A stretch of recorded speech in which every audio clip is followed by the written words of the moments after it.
Welcome to Max Preps. I am Chris Stonebraker, and this is the Rankings Breakdown. Here on Max Preps, we bring you subjective, objective, and composite rankings each and every week covering high school football.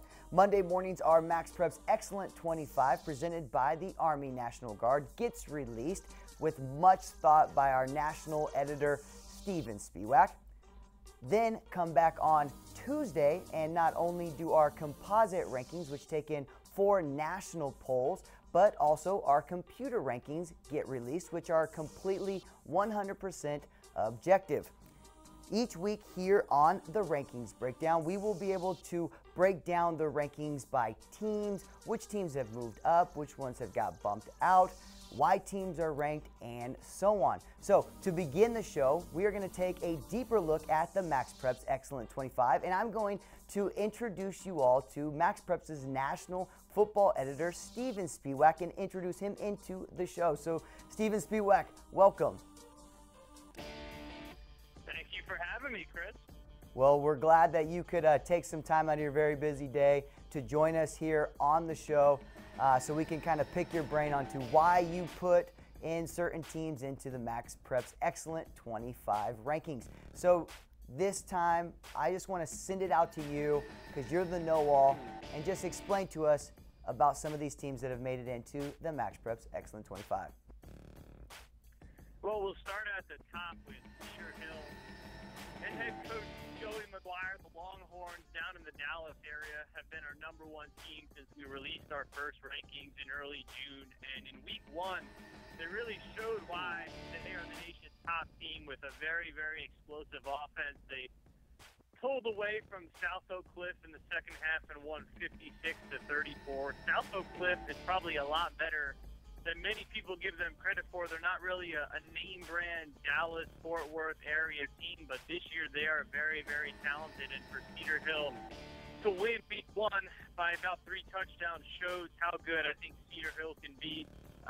The teams like Allen and St. Thomas Aquinas, our #2 and #3 teams, also had very, very impressive victories. So right now, Cedar Hill is #1, but the competition is coming in hot from the 2nd and 3rd spots.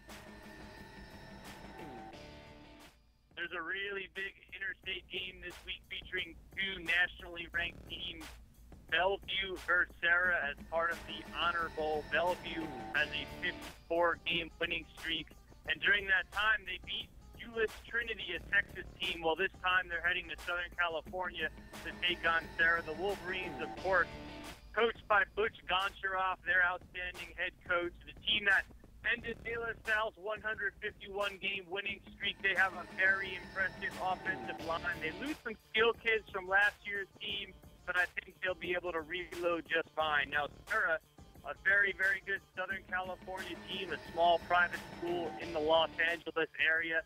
They have no shortage of talent due to the Cavaliers. Their head coach, Scott Altenberg, very, very good coach. They've been to the CIF bowl game a number of times. They're going to present some athletic tests to Bellevue. They have a more Division I talent than Bellevue is accustomed to facing. So they're going to present some matchup challenges. I think Bellevue is probably the slight favorite going into the game, just looking at their success in out-of-state games, but it would certainly not be a surprise if Sarah pulled off the victory.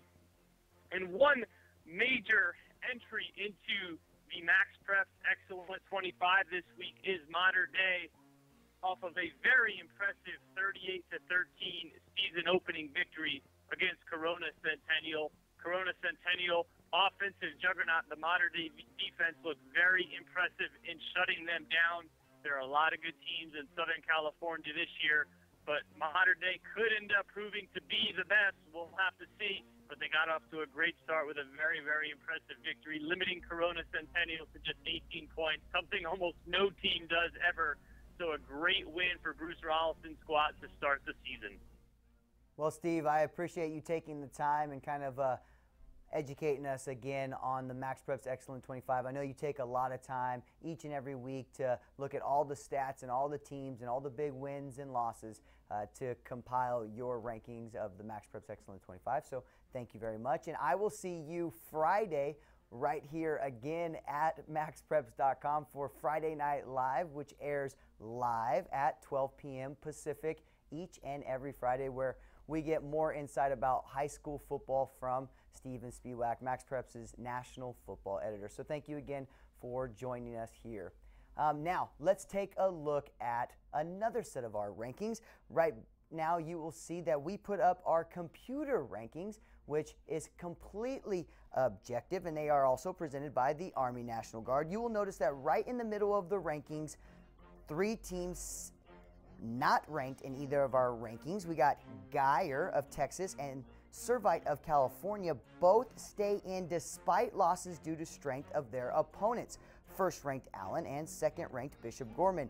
Hawaii's Punahou sits at number 13 after a 55-7 win over island foe St. Louis, who the week before had lost to 6th-ranked St. John Bosco. Now, moving on from our computer rankings to our composite rankings, and you will see that this is where everything comes together. Bingham sits at the number 20 spot this week after not being ranked last week. They moved to 2-0 with a 31-7 victory over Harriman. They now play the excellent 25's third-ranked team Bishop Gorman this week in Las Vegas. Folsom moved up 5 spots to the number 14 spot after QB Jake Browning threw for 520 yards and becoming the all-time yardage leader in California during their 55-10 win over San Diego's Cathedral Catholic. And that does it for the very first show of the Rankings Breakdown. I am Chris Stonebraker, and I want to tell you all to keep on clicking on to MaxPreps.com, America's source for high school sports.